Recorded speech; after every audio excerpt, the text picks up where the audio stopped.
Ladies and gentlemen, it is Wednesday, May 21st, 2025, here at Fifth Dimension Radio Studio in Cuyahoga Falls, Ohio, and it's 7:30 p.m., which you know what that means. 10-cent beer night. The official sports show of FifthDimensionRadio.com every Wednesday. That being said, I'll get to that in a sec, here on FifthDimensionRadio.com every Wednesday except for next Wednesday. This is going to be our last show in May. Reason being, Memorial Day weekend. Everybody's doing something Memorial Day weekend. Yeah, so with the holiday, we usually film on Mondays, sometimes Tuesdays, but we decided we usually around holidays give everybody the day off. So this will be our last one for May, and then we'll see you guys in June. And a day off without pay. Day off without pay, yeah. I guess that's something we're going to have to sacrifice there. But, yeah, so just a reminder that this is the last one for May. Next week, no show. You can enjoy all the baseball festivities and games during Memorial Day weekend. We will be replaying one of our shows somewhere along the line. Absolutely. Next week. Yeah. Producer Bob's going to get a show together and put it on. There you go. Or replay this one, whatever he feels like doing. It's his choice. We give him free will of that. I don't know if I want to replay this one because I know some of the things we're going to talk about. Well, we have to talk about it. Yeah, so that being said, we're going to lead off with, last week I said I didn't want to have this conversation, and we have to have this conversation. Our Cleveland Cavaliers season is over. Very disappointing to say the least. It's, how should I say it? So they've been making the comment, they fired J.B. Bickerstaff, they hire Kenny Atkinson, he wins Coach of the Year, and they literally end in the same way they did last year. Lost in the second round? Second round, 5 games, and it just gets to the... The better team won. I'm sorry. You might have won 60-some games, but when the playoffs start, it's a whole new season, 0-0, the better team. Right. They literally destroyed us. I'm sorry. Right, and I'm not going to deny it. I mean, I've said since the beginning of the NBA regular season, watch out for the Indiana Pacers. I knew what they were capable of. I knew the talented roster. I knew Rick Carlisle was a winner, and I called it. I said I said next to the Celtics, this is the team I'm scared about in the East. Okay. So I'm not taking away anything they did. This is not on the Pacers. They did excellent. They did what they were supposed to do. It was a very physical game from beginning to end. Games, I should say. It was not just one. But it comes down to which team wanted it more. And I will say, I think the lack of defensive intensity hurt us. Because the defense for the Cavs was inconsistent. Like, when it was bad, it was still good enough to win, if that makes any sense. And I'm talking about the whole year, not just the playoffs.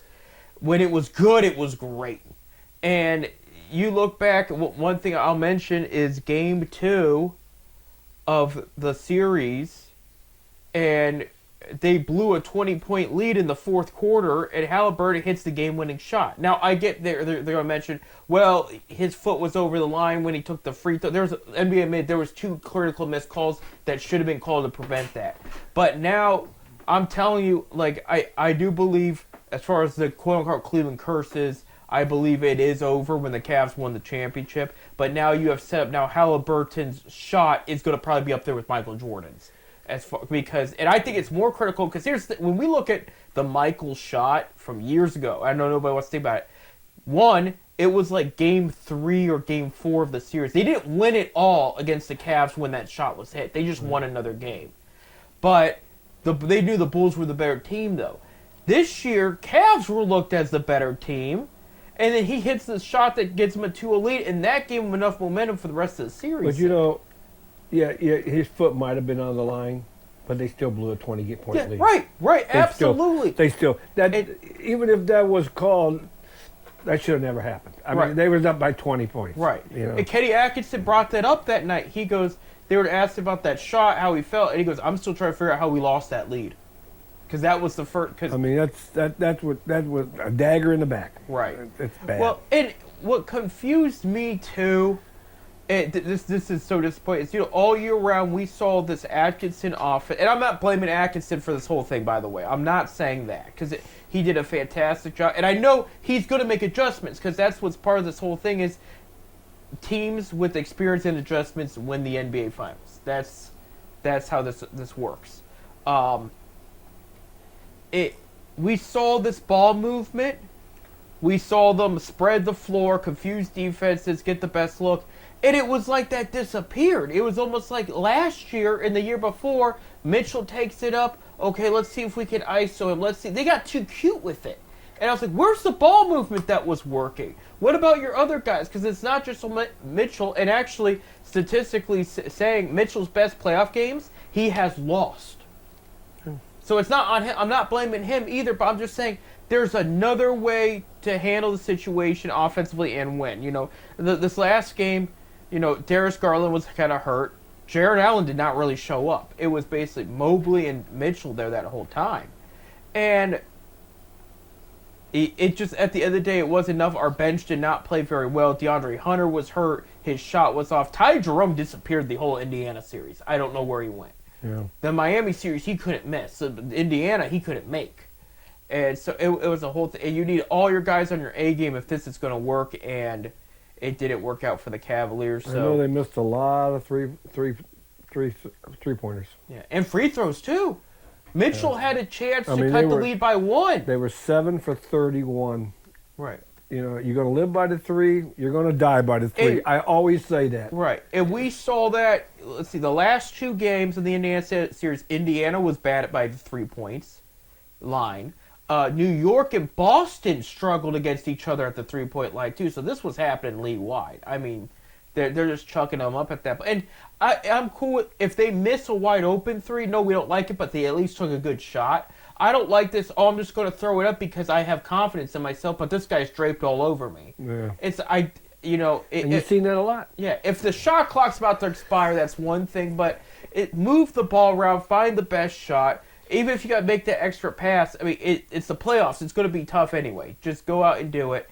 They did not do it. The best example of this team in this season, somebody hit more. It's going around. This is the 2017 Cleveland Indians all over again.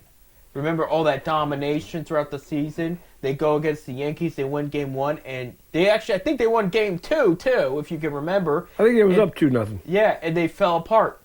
They lost the last 3, and then it's over, just like that. So this is going to be the season that could have been. But here's my warning to the team they're still in a good spot. No, I don't like what happened, but like you said, Bob, the better team won. They didn't lose to a slouch. If this would have been Miami, this would have been a funeral. Indiana is on their A game right now. Right. And I'm telling you what, the next series with Detroit is New York. I mean, New York. Yeah. Don't give Bickerstaff that much credit. Yeah. I mean, this with New York, because New York took down Boston, the number 2 seed in the Eastern Conference. So, it's going to be a good series. I really think Atlanta is going to. Atlanta. I got why my mind's out there somewhere. Indiana's going to win this series. I really believe that. I got Indiana. But I'm telling you what, it's going to be a physical series. I'm going to go Indiana in 7.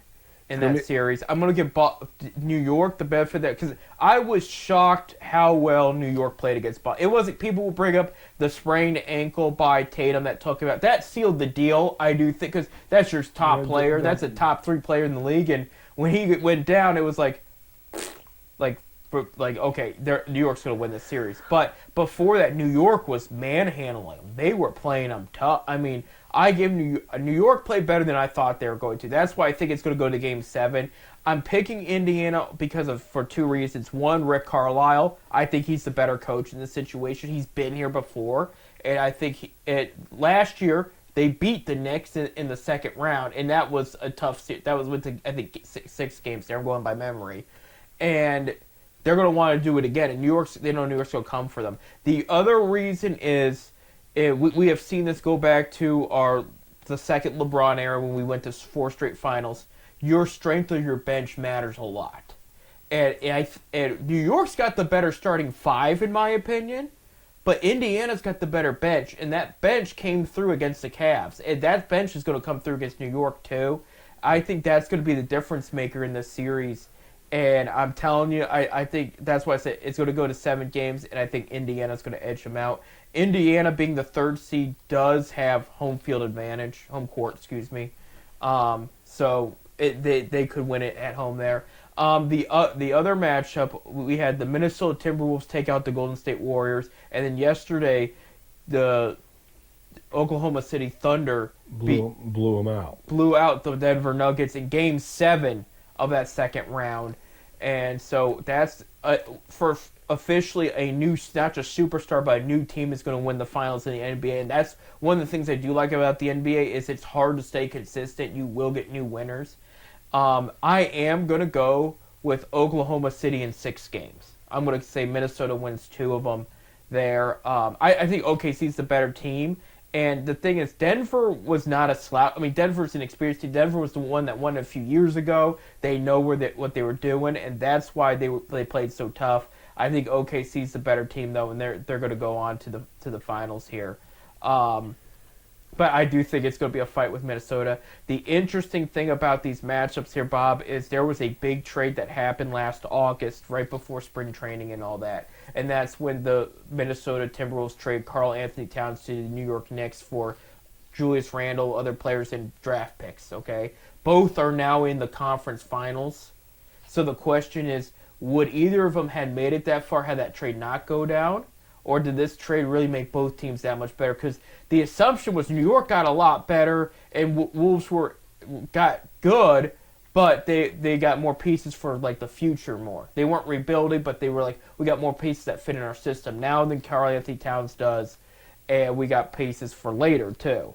And here they are. They both are in their conference finals. So it's going to be interesting how this plays out because we're going to be no matter who goes to the finals, no matter who wins or loses the conference finals, we're going to be comparing how that trade panned out in this conference finals because it's interesting. That was a major, major trade. Anthony Towns was a first overall pick, seemed to be a star player to build around, and I don't know if he didn't fit the system, he didn't like it there anymore, or he wasn't the guy they were building around anymore when they got Anthony Edwards there.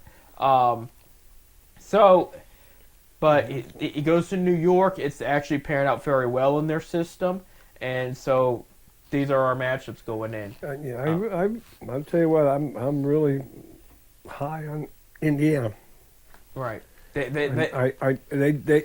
showed me that they belong. Right. And they did all the major trades last year to get to this point, like trade for Siakam last year.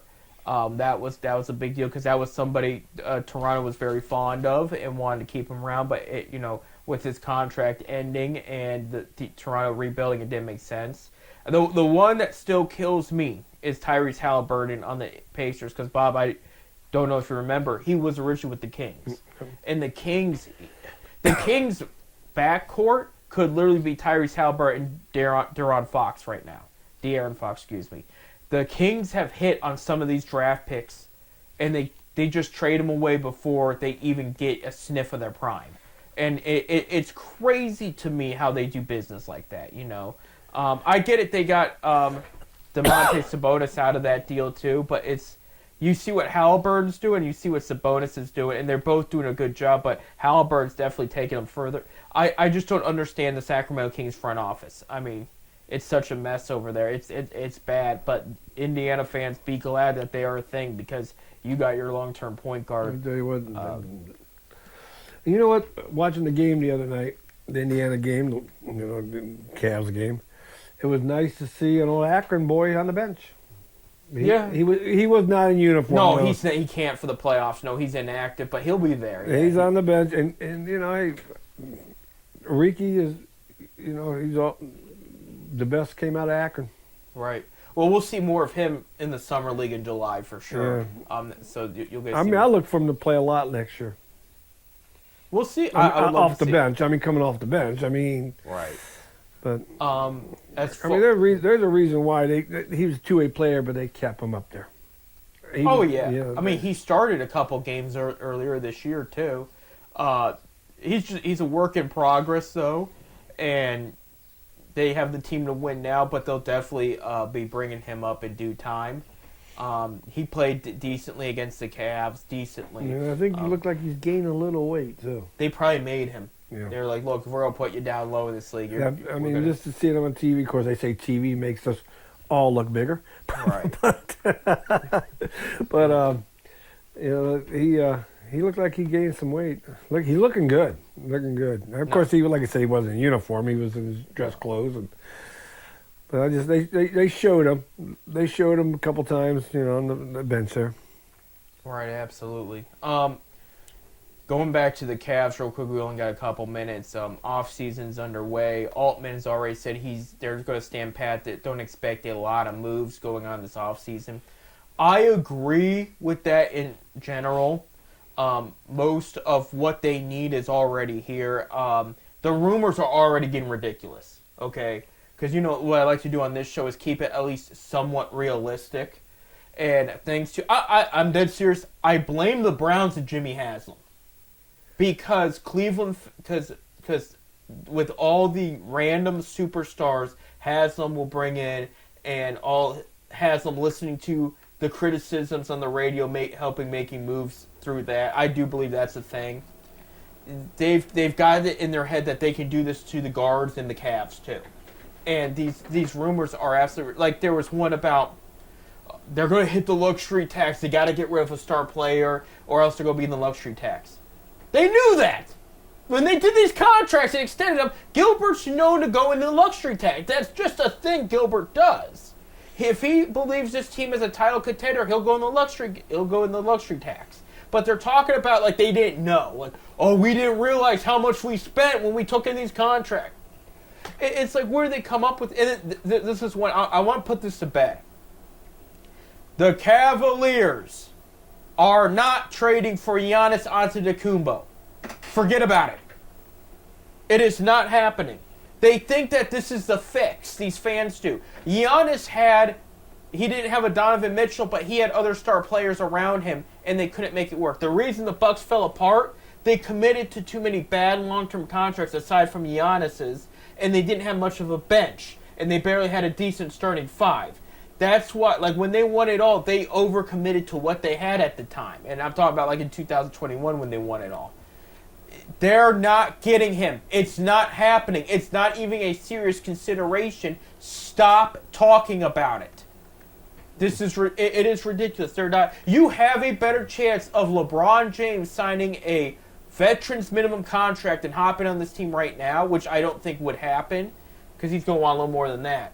But I still say he's coming back. You have a better chance of him doing that than Giannis getting traded to Cleveland. They're not going to do it. Stop talking about it. This is our media. Right. We're out of time. I do want to talk a little bit more about the Cavs finish of what I wanted to say in the next segment. When we come back, we'll talk about the guards. Terry Francona got some revenge over the weekend. Yeah. We'll talk about that and more. Stay tuned.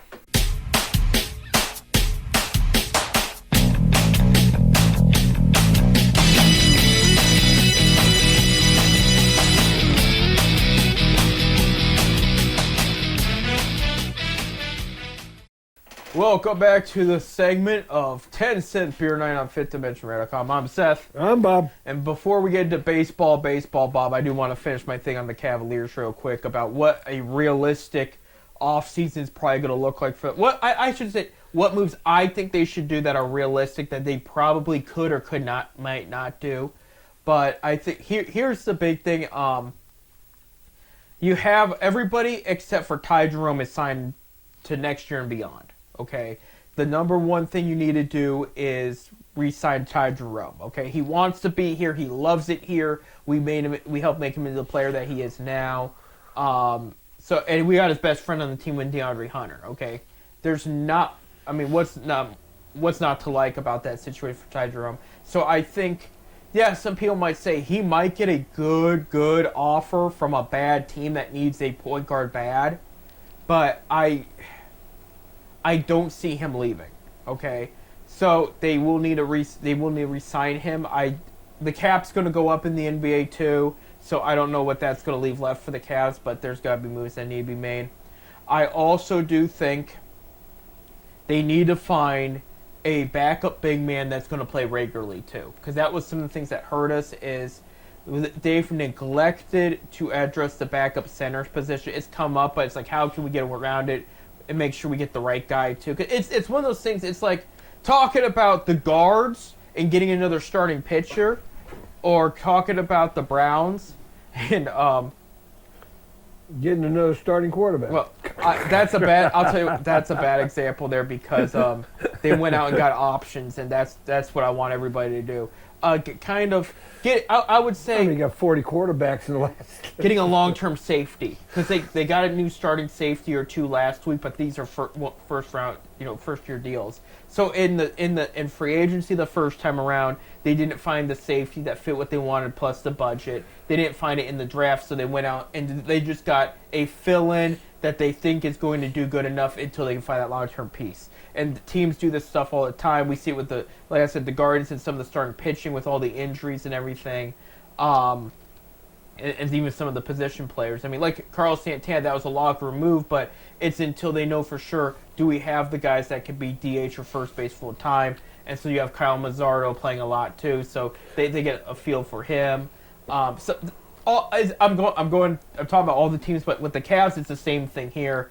They didn't find the big man they wanted last year. They brought Tristan Thompson back on the team as kind of a mentor. So they thought, okay, we have Dean Wade that's got good height. Now, later they get DeAndre Hunter. So as long as we can give Mobley or Allen a break, one of them will play center. The other guy's going to play power forward. All right? I'm not against that, but I also think you need to get the backup big man that can get you a good amount of rebounds and put it back up and get some points in.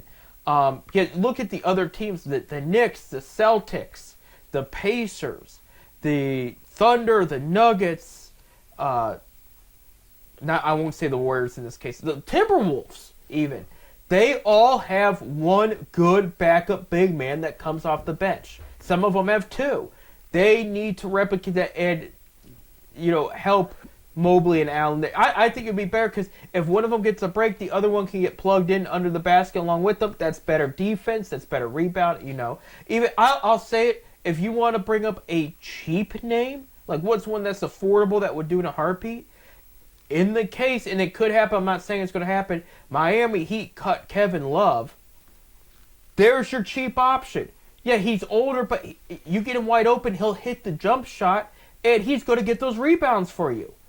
Yeah. That's an idea as far as... Miami cut him? No, they could. Hypothetically. No. He's still got one more year, and they may or may not. I mean, Miami's going a different direction, so they realistically could, and that could be like somebody. Look, you got your mentor, you got somebody there that's going to be under the basket, and he's going to be tough to anybody that comes inside. Yeah, he's never been the greatest defensive player, but he's never been bad either. But just get somebody there that's going to be productive under the basket with them. Now, some of you might ask, well, how are they going to do that with the salary cap, this and that? My vote, and I told Bob this the other day after they got eliminated, and he called me. I think it's time to move on from Isaac Okoro and Dean Wade. And I know these are two guys, fans love them. They've been here for a while. They've been here since the beginning of the rebuild. My reason being is these two are in a rough pattern for the past 3 seasons. We've seen it now 3 seasons. This wasn't a one-time thing. They'll start the season off hot. Like, they're hitting everything. 3-point range, mid-range. They're hitting everything. Their defense is great. Then they'll go down with an injury. Both of them. They'll come back. They got to regroup. They start doing okay, but they don't get quite to where they went to. They might get another injury. They come back, and now they're not playing as much because they're just up to par where they need to be. Playoffs come. They actually get a good amount of playing time. Everything disappears. They might make a good defensive stop or two. They might get a rebound or two. They can't hit a shot to save their life. And the thing is, I think we've come to... I like both players. If they keep them, it's whatever.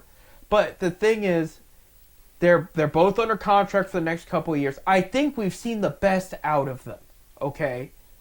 And so my logic is, you got some teams like the Hornets, the Wizards, that are desperate for solid depth, okay? These contracts, probably the two of them together would probably be around 35 million the next 3 years or something like that. I'm going by memory here.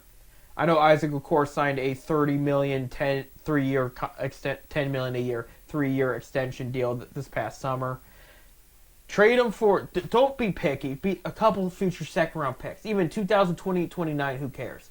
Dump the salary off your roster, then go tie Jerome in that big man. And then the next thing is, you might ask, well, then who's going to replace Okoro and Dean Wade? You give Craig Porter Jr., Amani Bates, and Jalen Tyson more playing time next year. Because you're looking for, yeah, you'll have Ty Jerome back too in this scenario, I will say that. But you're looking for another guard that can play defensive well and score. Craig Porter Jr. was not bad in the playoffs. He didn't play much, but when he played, he was very good. You just give him more playing time and more reps so he polishes his game more. But he has shown he brings a lot of good to the table for this Cavs team. Amani Bates gives you that size, that height, and the three-point shot. You're looking for another guy off the bench that's going to hit that three. He's going to do it.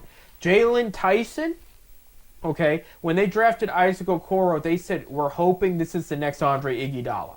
Because his defense was there like Iguodala's was, but Iguodala was a solid offensive player. Okoro is not. Jalen Tyson could be an Andre Iguodala type player, or I've also made comparisons. He could be just another DeAndre Hunter because his 3-point shooting is getting better and better. He's good at driving to the basket, and defensively, he's very good. He's one of the smartest defensive players the Cavs have on the team right now. I will say that.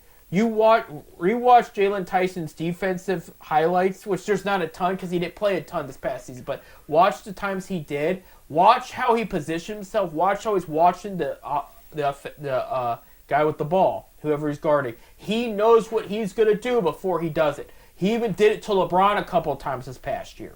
He's a very smart defensive player.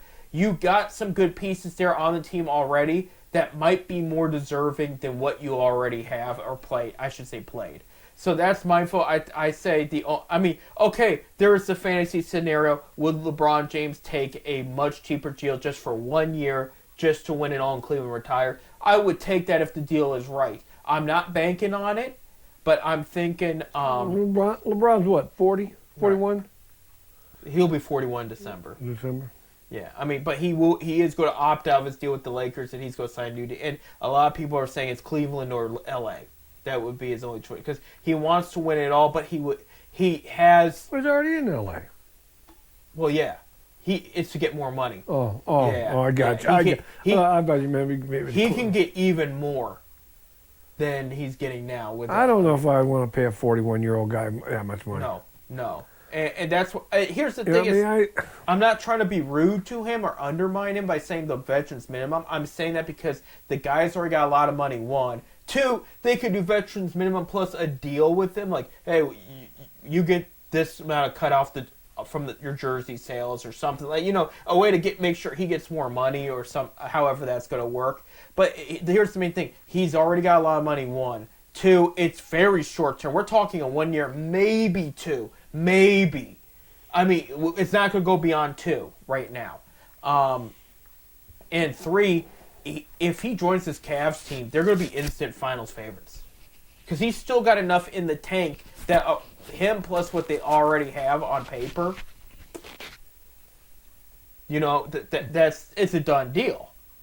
But... Well, I really believe if he would come back to Cleveland, it's only for 1 year. Right. He'll retire here. Right. And what would be the best way to go off? Go off? With a championship. Yeah, in Cleveland, it would. I think it would mean more to him. But that's if I'm not banking up. But he came back here and said he was going to win one. We got one. But it was different. We were a bad team when he joined. We had good pieces. We're a good team and we have great pieces. That's the difference. No, it would work. I do think if he joined, I do think they would find a way to make it work and win it all. And he would teach them the toughness that they would need on this team, because we still have to work on our toughness here. But I do think what I've told you is what I would like to see: unload a couple guys that I don't think are good or relevant to our future. Make sure you keep producing with the guys you already have on the team, and then bring back Ty Jerome and add another big man. I think that would do it. And because I know Atkinson is going to make a lot of adjustments because he's not happy about how it went down either. Going into next year here, I mean, Can you see LeBron coming back along with Love? that would be so. I'm trying to figure out who they would not, because with Tristan could retire or not bring him back at all, and there's a roster spot there. Ty Jerome would take the other, because you're going to want Ty Jerome back. Yeah, I mean, they would. Oh, well, if you unload Okoro and Dean Wade, that's gonna open it up. Yeah, that would. I mean, that would be a very special moment for the fans. God, I know LeBron. I really feel LeBron's coming back to Cleveland and going to retire in Cleveland. I really believe that. Love. He could do the same. He could do the same thing. I mean, his most productive. He had some good years in Cleveland. Well, he was very emotional that when he came back, because since he joined Miami, he's always been hurt when Miami's come to Cleveland. So this past year, Well, the fans give him love. right? Well, I mean, he's loved in Cleveland. well, yeah, and especially with like his dad dying and how much the Cavs showed love for that too. Like the Cavs players, it meant a lot to him there. And he was just very emotional with the welcome back video and everything. How old is Kevin? He's probably in his late 30s. He's in his mid. He's probably like 36. Yeah. He's in his late 30s. He's getting to the end of his career there. But the other thing is the players and the team still love, because he was there when this rebuild started, and there was that play I won't forget when it was against the Cat. It was that same game, and Love and Love fell, and Garland fell on top of him, and ref called a foul a couple seconds later, and they're like, "What's he calling a foul on?" Garland started wrestling with Love, and they started going into a big wrestling match, like not a mean one, not an angry one, like a legit WWE style wrestling match with each other. And the ref could not hold it in, and he was started to start laughing. He called the foul. And Garland goes, "You can't do that. I'm sorry." And they didn't take it personally, but like they were just like they had that relationship before, and an opportunity opened up for Garland to mess with Love, and that's because Love is a big wrestling fan. You talk about when they were with Miami? Yeah.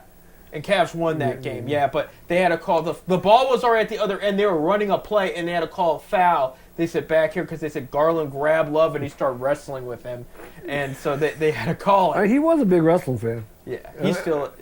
There's that story about The Undertaker came to Cleveland on his day off. This was back in the 2010s era. And he wanted to meet LeBron. And LeBron said no. And so Kevin Love said, "Can I meet The Undertaker?" so they took a picture of Kevin Love instead, because and Love had his belt on him. And so he's like, oh. I remember that. I'm shocked he said no, because LeBron, when he was a rookie, went out of his way to come to Raw to see The Undertaker perform in Cleveland. So it must be like he felt The Undertaker was kind of using it, but it was like, just take a picture with it, Undertaker was a big name in the WWF, WWE. He was probably in both. At a time. He's been there for a while. Well, because go off subject for a minute. WWF, the World Wrestling Federation, they got sued by the World Wildlife Federation. That's why they had to put the E on there, the World Wrestling Entertainment, WWE. They were sharing the same. They were saying the same, but the Wildlife Federation had the WWF first. So. And they probably had copyright and everything, so yeah. Well. So our Cavs, it's sad. I told friends this, I'm serious. I will not. I'm not one of those people that are going to be positive about this. I'm very upset about it. If they would have lost in Game 7 in Round 2, I might be a little more, I'm not saying anything against the Pacers. What hurt them? First of all, what hurt them losing in Cleveland? Yeah. They played Indiana 5 times this year. In Cleveland. 0-5. During the regular season, plus the first 2 playoff games in Cleveland. 3 total playoff games. 3 total in Cleveland. They beat them each time in Cleveland. So, that's what hurts. I mean, you got your fans. You got a sellout place there at home, and you can't even win one for them at home. Right. But Indiana played good. I mean, they were the best team. As simple as that. They were the best team. Right. And I'm rooting. I'm going to root for them throughout the rest of the playoffs. I'd rather Indiana wins than New York in the Eastern Conference, but I might have to root for the Western Conference. Team We at know this New point. York. Has Indiana ever won an NBA title? I know New York has. I don't I know. want to say yes, but I can't. I don't even know. let's see. If it has, it's been a while back. I don't remember them lately.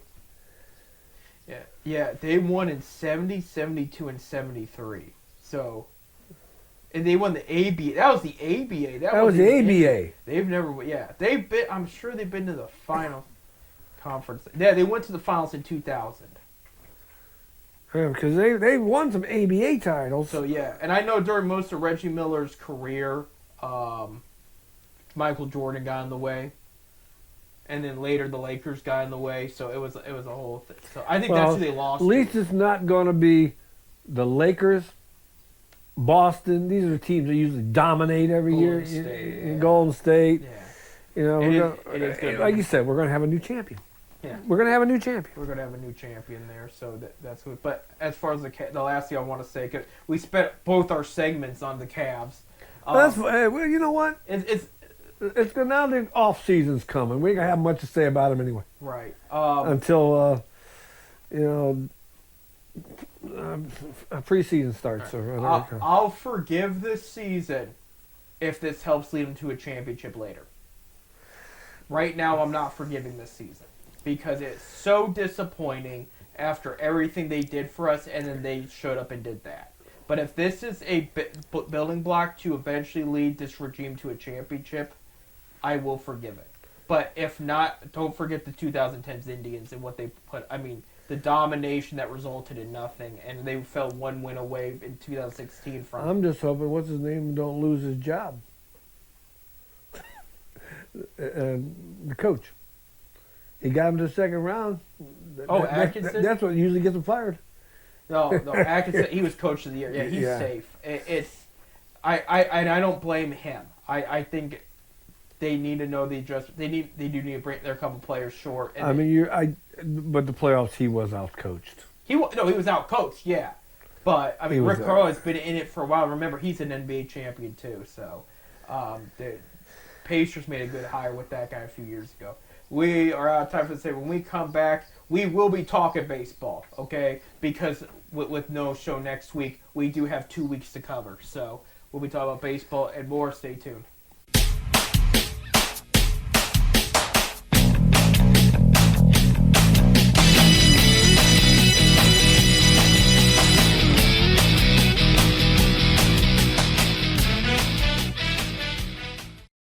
All right, and welcome to our last segment of 10 Cent Beer Night. Here about FifthDimensionRadio.com. I'm Seth, I'm Bob.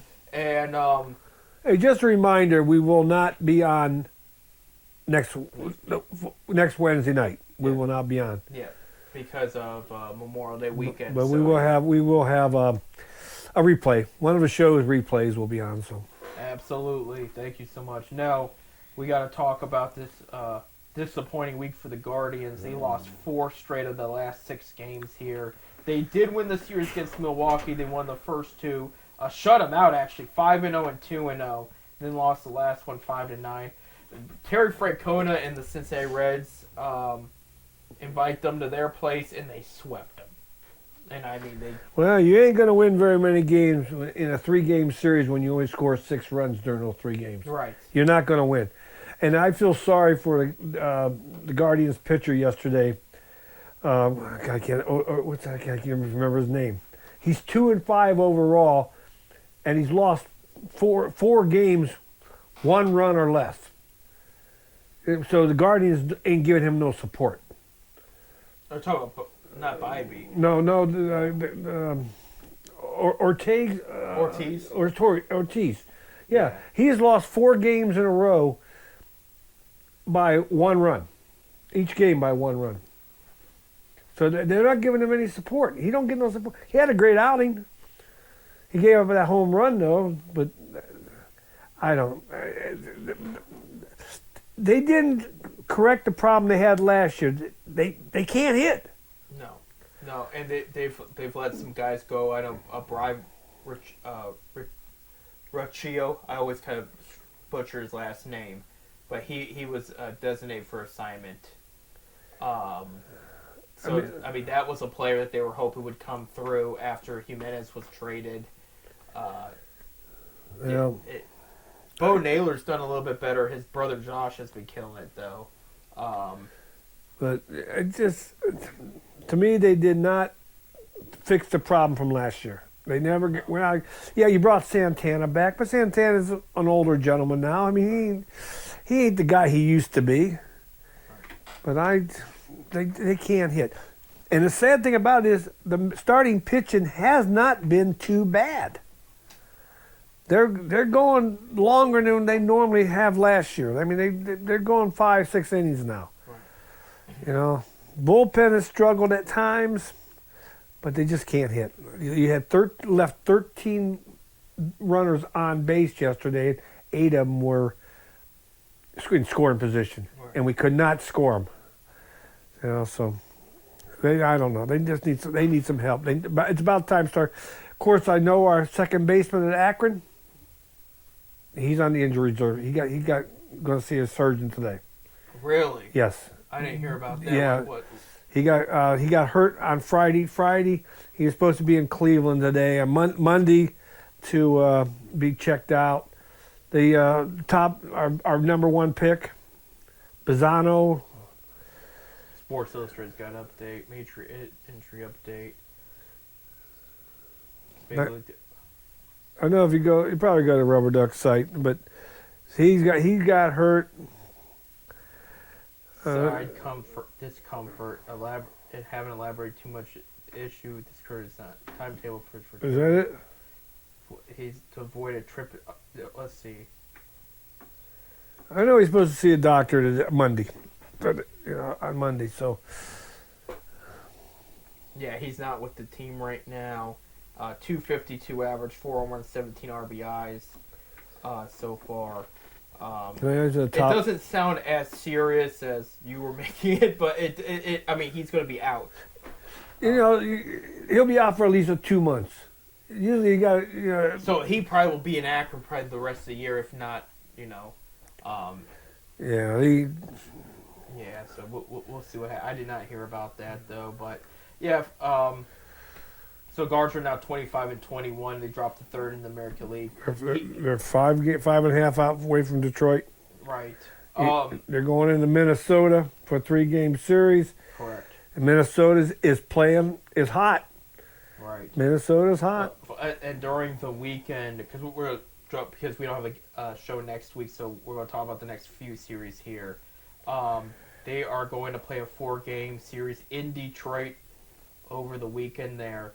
Then starting Memorial Day, the world champion LA Dodgers are coming to town. And so the schedule's getting harder and harder. And then you have, after the Dodgers, you have the Angels are coming to town. Before you jump up and say, well, that's a little bit better, the Angels swept the Dodgers. Swept the Dodgers. Angels are playing well of late. So you have that. And then when we come back for our first 10-cent beer night, they're going to be in New York against the Yankees. So it's going to be a rough 2 weeks for the Guards. They either got to put up or shut up at this point. They got to start hitting the ball. Right.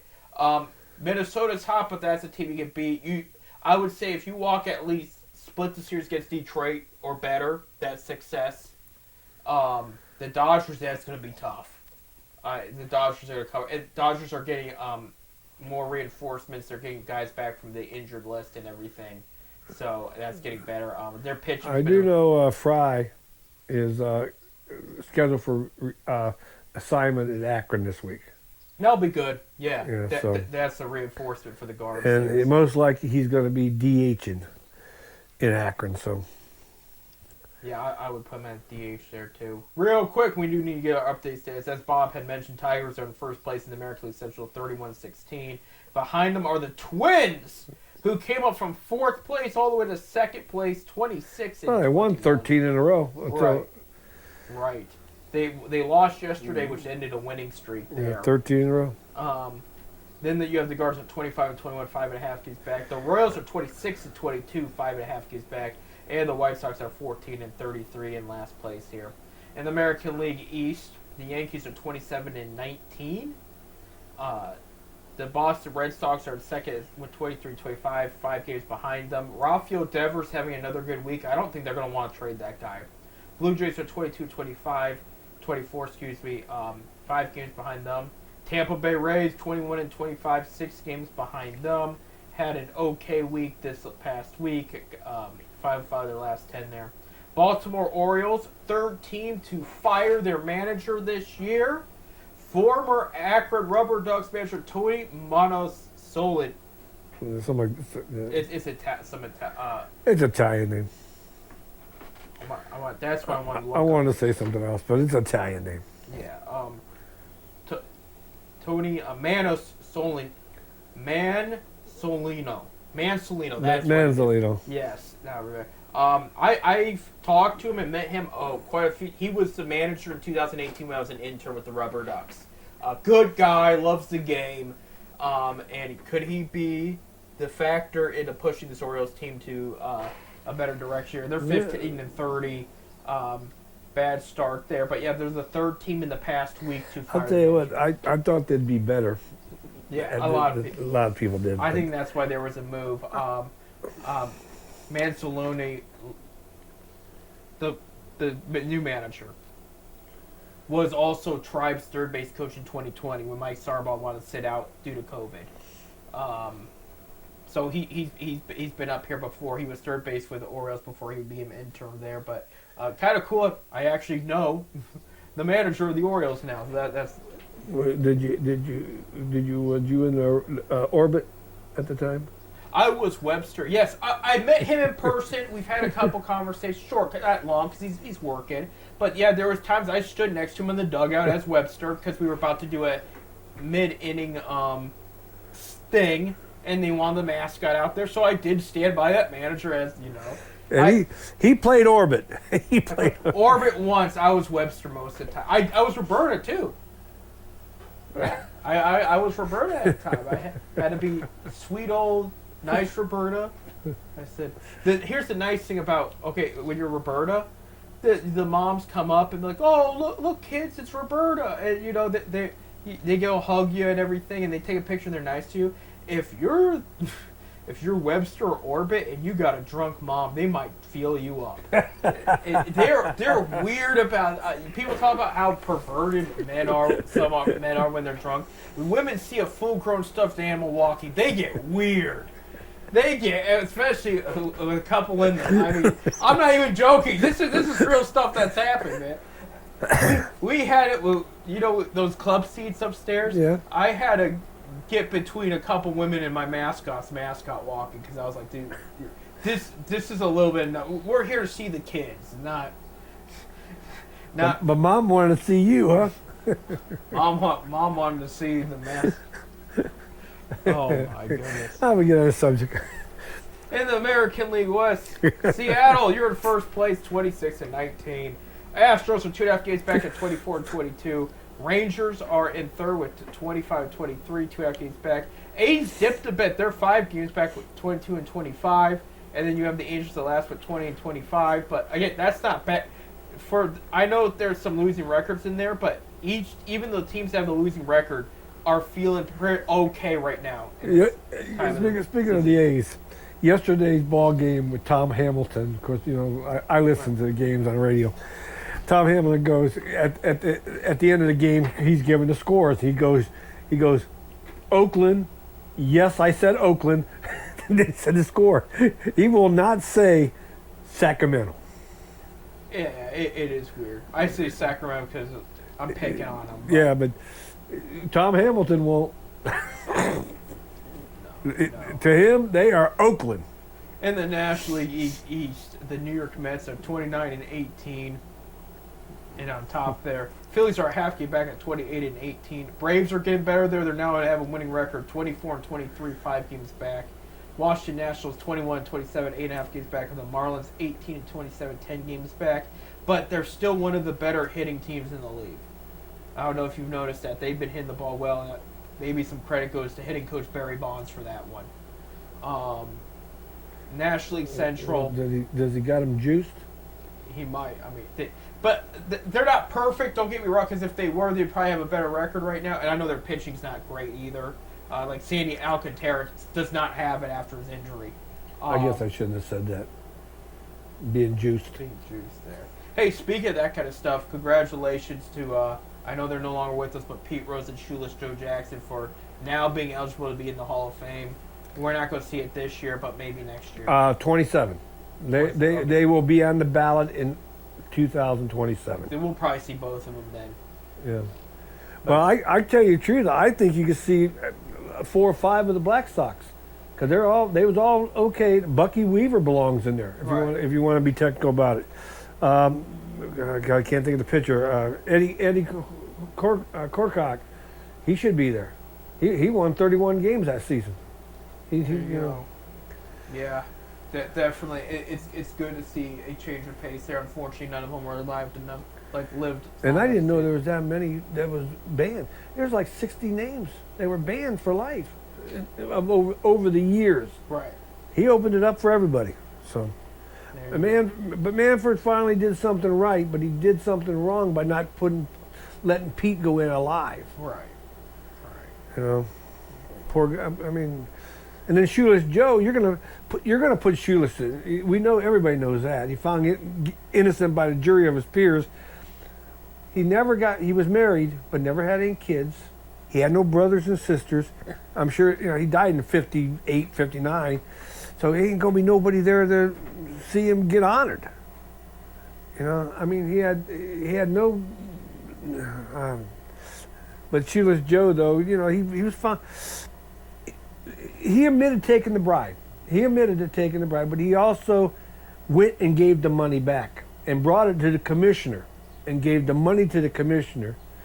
And of course, the trial was held, and the 8 guys, they were all found innocent by a jury of peers, and they still banned them from baseball. Right. So, well. Anyway, I'm glad to see they finally got their due.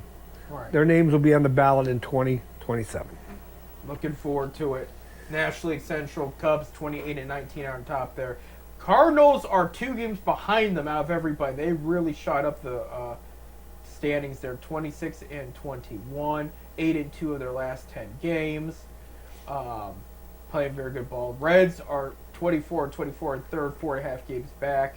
Brewers are 22-25, 6 games back. You got the Pirates at 15-32, 13 games back. And I was looking at Paul Skeens' season so far. He's played well, but with no run support, you can't tell. That's the same with some of our pitchers in Cleveland. They ain't giving them no run support. Right. It's a mess there. In the National West, the Vikings and swept by the Angels over the weekend. The Dodgers are in first place at 29-18.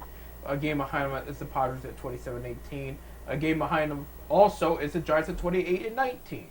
The Diamondbacks are 25-22, 4 games back, and then the Rockies are 8-38. And they've only had 1 season in their entire franchise where they lost over 100 games, and it might happen again this year. It's looking rough there. But as far as last week they fired their manager. Right. Bud Black. Wasn't Bud Black the manager Bud Black in Colorado? Was the manager there. And he got fired, and that's a train wreck out there. I don't care what manager you bring in out there, they ain't gonna correct that problem. No, they're not. So the Guardians, they just got to get to go. Jose Ramirez had a great week this week, I will say that. In fantasy, he was one of the top fantasy players of the week. Had 3 straight games where he hit a home run there. I don't want to see a fantasy. I want to see action. You want to see some good action there. That's fantasy, But, there's going to be some adjustments that need to be made there. It's what I was saying earlier. I was talking about the Cavs not addressing a certain need or whatnot, and I mentioned the Browns do that kind of thing too. The guards did not make sure that all their bases were covered, pun intended. And now we're seeing the effects, because the assumption was, well, we gotta have the younger guys play. We're going to assume also that they're going to pan out, and you don't have that. And right now, this is why you see when Frank Conan was on the team, he always wanted some good veteran depth, because it wasn't just also about the winning; it was also making sure the guys had a mentor in there that could help them if need be. And they brought Santana back. Yeah, they have Hedges. but when you're not producing too, it doesn't help the team as well. And when Lane Thomas, is he still on the injury reserve? Yes, I believe so. Injured list, not the reserve. Because when you say reserve, they assume it's Yeah, done for the yeah, season. I mean he's still out. Yes. Yeah, because he's not on the active roster right now. I have that in front of me. Yeah, I know that's one guy they missed there. And I know another guy that has panned out as far as a bright spot, Gabriel Arias has done very well. He was the centerpiece of that Clevenger trade as far as the young prospect. Speaking of,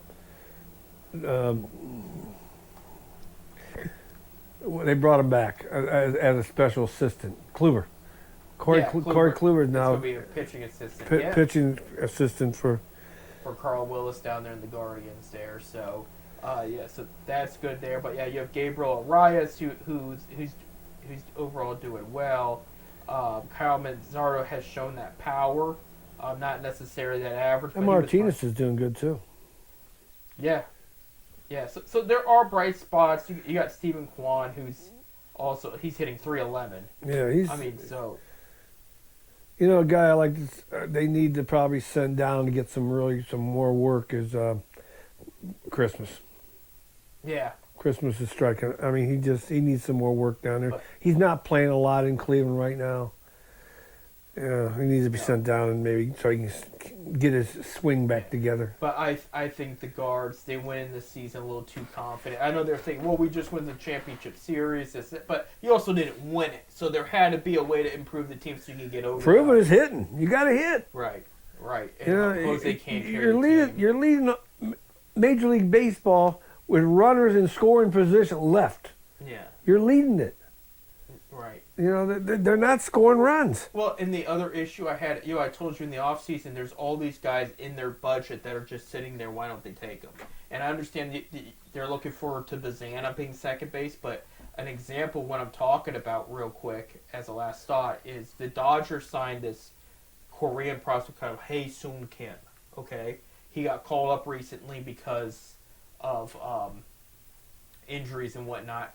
They wanted him to start in the minors, get used to some American baseball before they threw him out there. And he's supposed to be this great contact hitter out of Korea, whatever. He looked like Ichiro all week. He had that great contact. He signed a 4-year, $24 million deal. Okay? That's right up there with the Guards' budget. And he could play more than second base. Why aren't they getting guys like this? He was on nobody's radar. When the Dodgers signed him, nobody knew who he was. This was just pro scouting at its best, but this is the little stuff that Guards need to work on in order, I think, to see the success they want to see. But I think Vogt is okay as far as where he stands with the team. I think all that's good. They just got to find a way to win games, and like we said, Bob, the next 2 weeks are going to be tough. It's going to be tough. Hey, we are out of time. We will not be here for the rest of May because we're taking next week off for Memorial Day. So we will see you in June. Thank you guys for listening. And we really appreciate it. And a shout out to all our servicemen and women that made their sacrifice to help us get the freedoms we have today. That's what Memorial Day is about. Go out there. Do enjoy yourself. I do believe they'd want you to do that. So cook out, go to a baseball game, do whatever this weekend. But remember, you are able to do those things because of these great people here. So that aren't with us, unfortunately, anymore. So remember that. So 10 Cent Beer Night and Fit the Bitch Radio salutes the fallen. And just enjoy yourself. Have a good, safe weekend. Don't overdo it. Don't do anything stupid. But enjoy yourself. So with that being said, I'm Seth. I'm Bob. And thank you, producer Bob. And until we come back, go Guards and go Rubber Ducks.